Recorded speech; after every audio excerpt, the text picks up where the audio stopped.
Okay, so when we compare the websites in your project, you are going to have box plots, and in the box plots you're going to be using the 5-number summary, which we've said before is the minimum, first quartile, medium, third quartile, and the maximum. When you do this, you can also analyze the interquartile range. Interquartile range. The interquartile range tells you the spread of the middle 50% of the data, and you get that with the quartile 3 minus the quartile 1. And then the range of the whole data, that tells you the spread of all of your data, and that's going to be your max minus your min.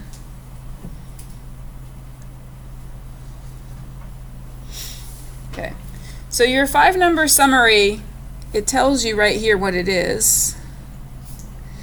But here we can say it just describes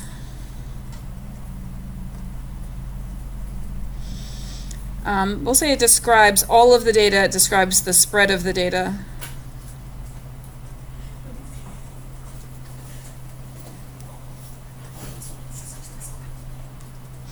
And then what specifically it is right here.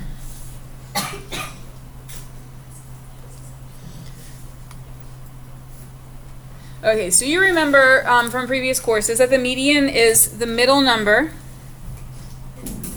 And since it's the middle number, what percent of the data comes before the median? 50% before, right? And then 50% after. Sometimes people know that it's the word middle, but they haven't really processed what that means. So that means half the data is before it and half after it.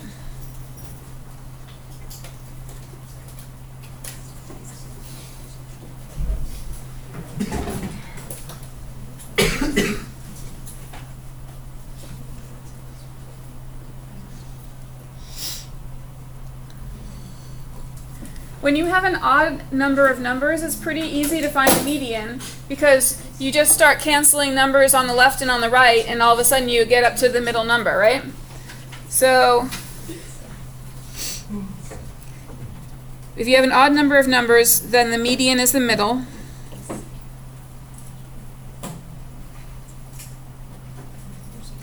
And when you're doing your quartile 1 and quartile 3, you don't count the median.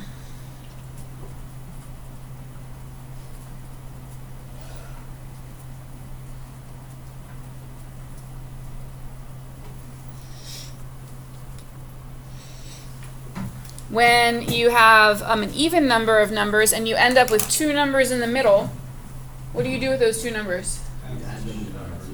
Very good. You add them, divide by 2, which is the same as finding the average. So the median might be a number that's not even in the data set. If your middle numbers were 8 and 10, then your median would be 9, which is not even a number in the data set. Okay, so median is the average of middle 2 numbers.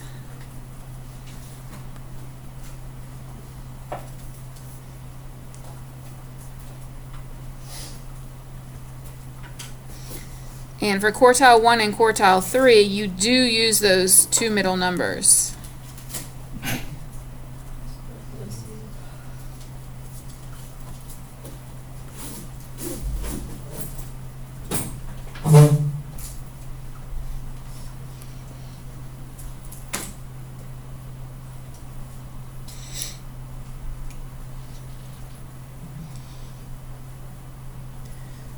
Okay. So most of you also know that the mean is the average. One way that you will see mean as shorthand in some of the computer programs is X with a bar on top. And this is the average.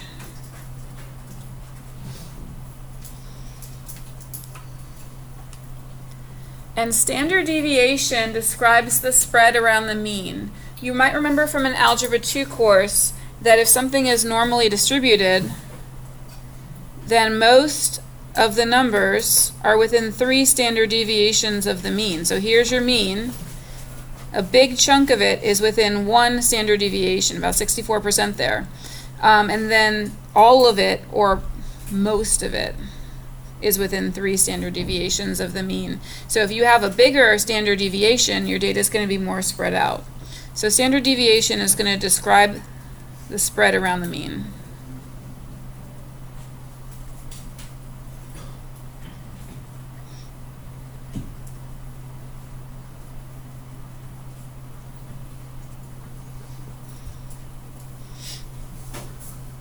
Okay, so let's just pause for 1 second to make sure everybody catches up, and then we're going to do the 5-number summary and the mean by hand on these.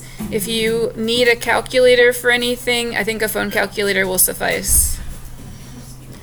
Okay, so for the 5-number summary and the mean, and you know what, we're going to also make a box and whiskers just because making them by hand gives you some insight. Later we're going to do them with technology. Okay, so I need to find the median. Can I just get started finding the middle number right away? No. What do I need to do? Put them in order. Okay, I heard a couple votes for put them in order. Does that make sense? Yeah. So we have to put the numbers in order. So let's start with the 4s. 4, 4, 6, 6, 7, 8, 9. Did I miss anything? No. 1, 2, 3, 7. Yeah, good. Okay. So my middle number is what? 6. And I'm going to write it here. I'm not going to write it first because I kind of like to write everything in order. So my median is 6. I'm going to kind of draw a line there through it. That's my median. I'm also going to want my min, my quartile 1, quartile 3, and my max. Okay, so min is your smallest, and max is your biggest. And what is my first quartile? Any guesses? Remember, the first quartile is half of the first half. So what do I get? Remember, we don't use this one. So when I go to the middle, what do I have? 4, yeah. So my first quartile is 4 because it's the middle of these 3 numbers. And then my third quartile will be the middle of these 3 numbers. So what's that? 8, good. All right, so when we make a box and whiskers plot, what you do not want to do is only use the numbers that you see. That's the most common mistake. People are making their box and whiskers plot like this, and they're like, okay, that's just going to be 4, 6, 8, 9. Oh, I ran out of numbers anyway. That's not what you want to do. You need to start with an actual number line. So on your number line, you do have to have numbers between 4 and 9. You can have extra numbers too if you want. So here's your number line. Okay. I'll start with 4. They should be evenly spaced.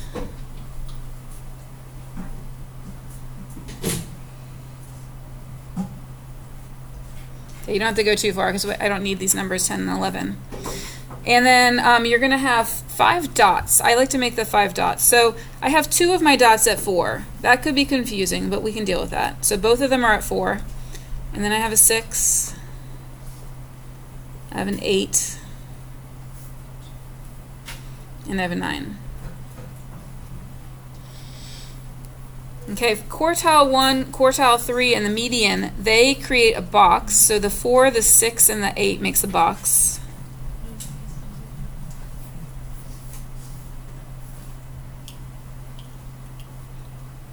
Like that. And then this is a whisker. Why don't I have a whisker on the left side for this one? Why am I missing that whisker? Any ideas?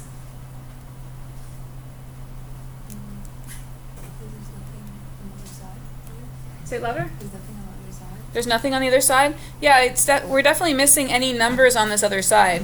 Let's look at the right whisker. The right whisker is connecting quartile 3 to the maximum, right? Quartile 3 and the maximum are different numbers. On the left, are quartile 1 and the minimum different numbers? No, they're not different numbers, so that's why I don't see a whisker over here. But normally I would have a whisker on each side. All right, so I'm going to ask you guys to take a minute and try to do the 5-number summary. Oh, we didn't do the mean yet. We'll do the mean first. But after we do the mean, we're going to do the 5-number summary for this one. Okay, so to do the mean, we have to add these all up. Has anybody added them yet? Okay, go ahead. You can do that in your head, or you can use a phone calculator. Let's figure that out. 12, 20.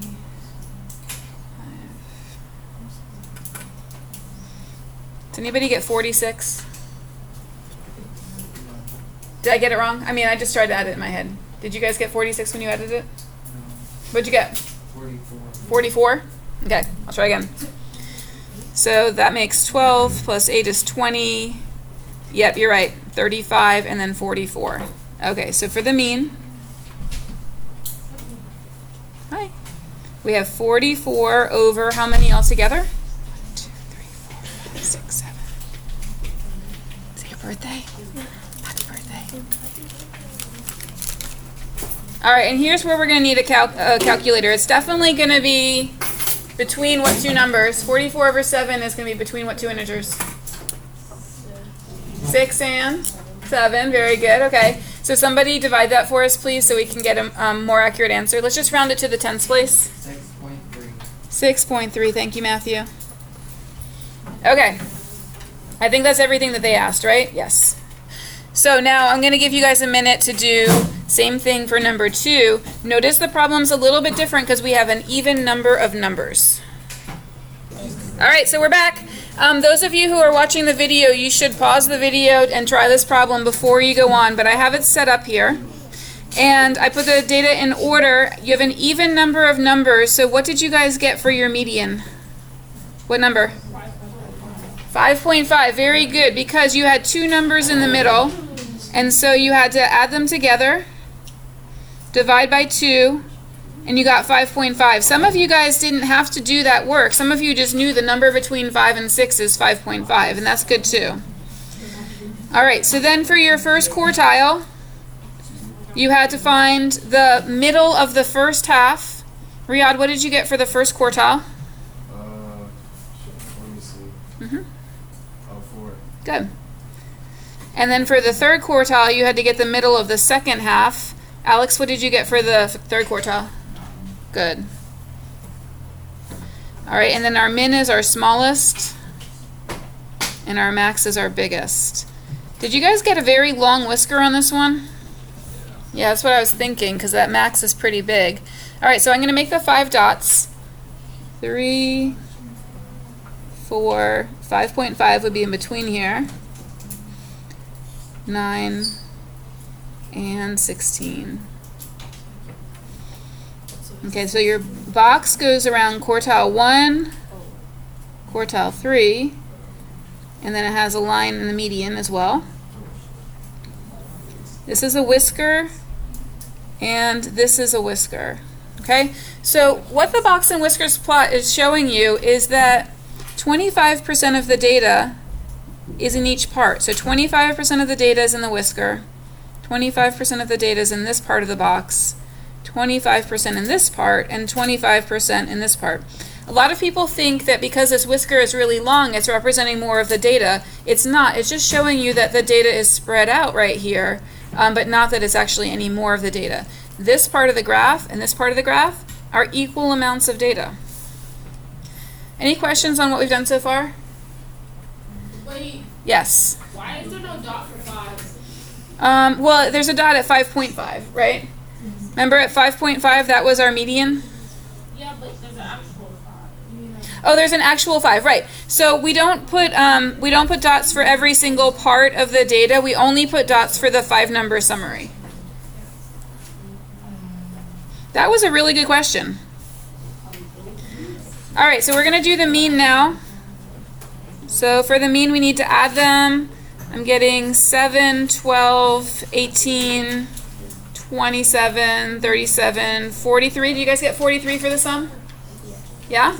Tell me if I'm wrong. I was wrong last time. Is 43 the sum? Okay. And then dividing it by 6, what do we get? 7.2? Okay. All right, any questions on this side? Oh, shoot. Do you need a minute before we flip? Yeah. Okay. I heard at least one, yeah. I heard a couple. So feel free to look ahead if you're ready. If you're not ready, then try to finish that up. Everybody says it. All right, so if you want to describe when it's a good time to buy a car, whether you're talking about time in the day or time in the year, you're talking about a trend. And you can show a trend with a line graph. You can see an example of a line graph down here. So the line graph plots your observation against the time at which it was measured.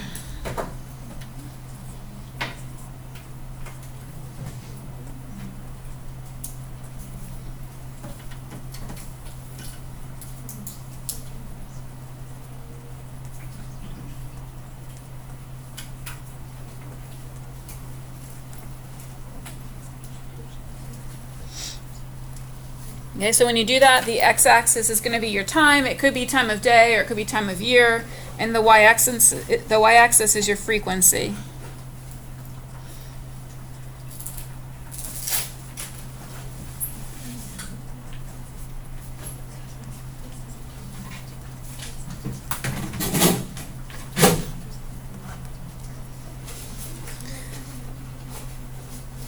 Line graphs, you cannot use SOCs to describe. We're not talking about normally distributed data.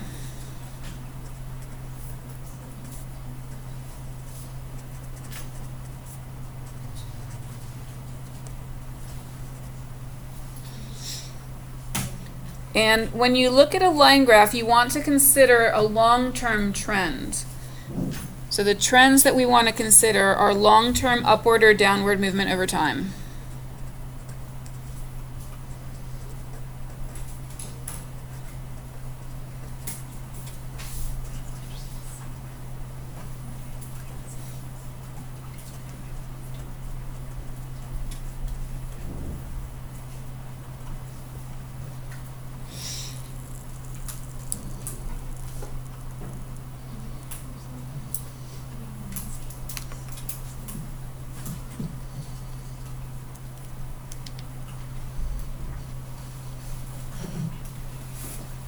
All right, seasonal variation is change over time that has a regular pattern.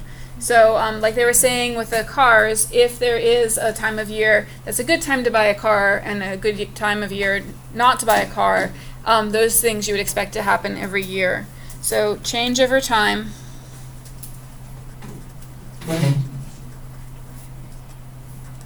With a regular pattern.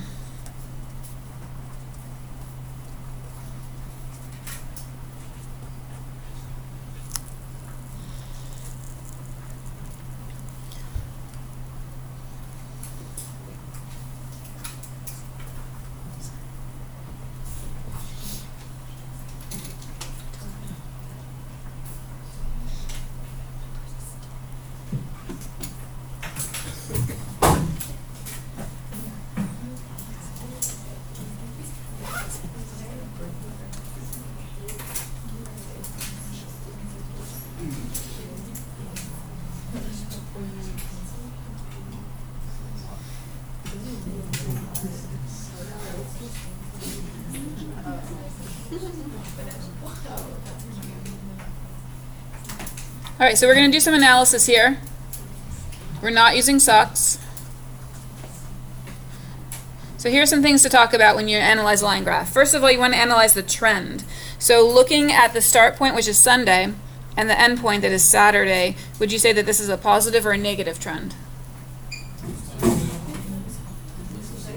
Starting here, going here, positive, good. But even though we had an overall positive trend, there was a slight decrease on which day? On Tuesday. On Tuesday, right? So we're going up, and then Tuesday you just weren't feeling it, didn't do as many push-ups, and then you started going back up again. So a slight decrease on Tuesday.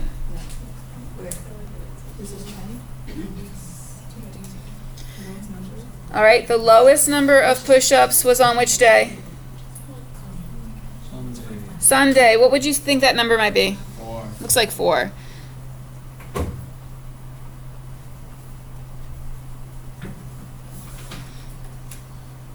Highest number of push-ups is on which day? Saturday, and that looks a little bit higher than 20, so what could we give that? I'm going to give it 21. Okay. So notice a few things, because you're about to create a line graph for this data here. You need to have a title. You also need to label your axes, days of the week, numbers of push-ups. When you're setting up this one, it could be tricky because the numbers don't really start close to 0. So when we're setting this one up on your y-axis, you might want to do a little break in the graph. The break in the graph says this first part is not to scale. And then you could start your graph at your lowest, well, let's just start it at 400, okay? You can't see. Thank you, guys. All right, so that might be a break, but I do want you to do the rest of the setup, and then we'll go over those together. Okay, so if you're watching the video, you should be doing this on your own, and if you are working already, then you should be doing the analysis. I'm about to graph the points. I want you to wait till we go over this. Okay. All right, so we're going to do 410, 440, 550, 420,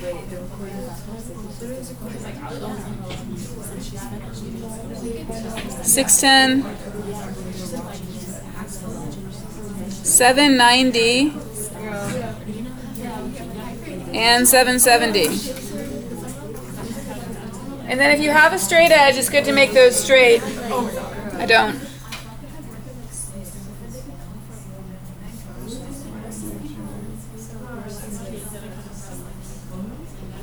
Okay, so I'm going to ask you guys to quiet down so we can do our analysis together. I need you to stop talking and look up front for a minute so we can look at the graph. Does my graph look similar to your graph? Okay, so overall, what is the trend of this graph? I heard a vote for positive. You guys agree with positive? Okay, so the trend is positive. But even though we have a positive trend, there was decrease on which days? Thursday, and what other day had a decrease? Sunday. Decrease on Thursday and Sunday.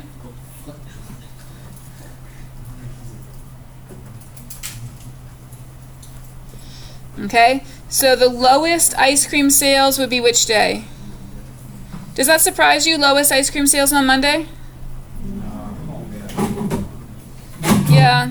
Usually on Monday, you know, people are thinking, you know what, I had too much on the weekend, I probably don't need to have ice cream today. So lowest ice cream sales on Monday.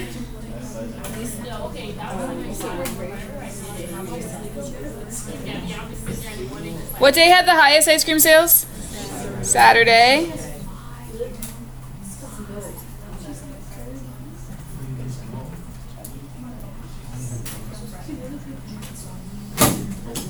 Which is 790. Did anybody have anything else in their analysis? Wait, lowest things?